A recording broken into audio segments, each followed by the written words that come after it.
Vous soulignez, c'est que dans une ville comme Victoriaville, avec tout l'emphase qui est mise sur le développement durable, vous trouvez ça intéressant de voir que la ville va vraiment jusqu'au bout, jusqu'à la déshydratation de ces rues. Là. Ben, écoute, c'est une première.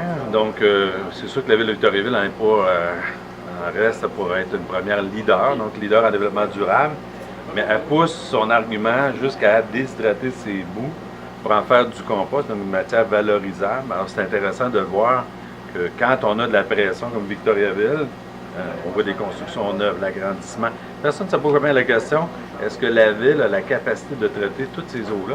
Donc, tantôt, quand même impressionné, 32 000 millions de litres par jour, c'est beaucoup. Alors donc, et elle le fait correctement, donc en diminuant ce qui va retourner à la rivière. Donc, moi, ça m'intéresse toujours de voir qu'il y a quelque chose à faire, même dans le traitement des eaux usées. C'est pas seulement sur la peinture, c'est pas seulement sur la gestion du territoire, sur la réduction, la diminution de la largeur des rues, la récupération de l'eau, la récupération des déchets, la valorisation, la diminution, même sur l'eau, usée. On pourrait dire, hey, écoute, quand ça finit, là, on sait c'est quoi, le solide, c'est quand on va aux toilettes. Mais non, pousse l'argument jusqu'à dire, il y a quelque chose à faire avec ça. Alors moi, ça m'impressionne dans le volet de la ville de ne pas négliger rien.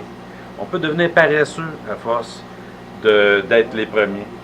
Mais en fait, même là-dedans, ils sont encore les premiers à inscrire une page sur ce volet-là. Donc, ici, ça ne dort pas au gaz. Merci. C'est vraiment quelque chose qui est utile là, pour les municipalités, où on en voit un bel exemple ici à Victoriaville. Absolument. Il y a une priorisation. Donc, on doit régler d'abord nos eaux potables, nos eaux usées, nos routes locales. Après, on peut aller vers d'autres choses. Mais c'est extrêmement important. C'est la base d'une ville. Si tes services ne fonctionnent pas, si tu n'es pas capable d'assurer à tes citoyens qu'on traite leurs eaux usées, surtout dans une ville de développement durable comme Victoriaville, ça marche pas. Donc, pour nous, aujourd'hui, c'est vraiment un bel exemple de la réussite de ce projet. C'est l'entrée de l'usine. À travers le procédé, on voit ici la boue qui décante. On voit ici à la sortie la qualité de l'eau qui est très différente de l'entrée. Non, c'est pas pareil.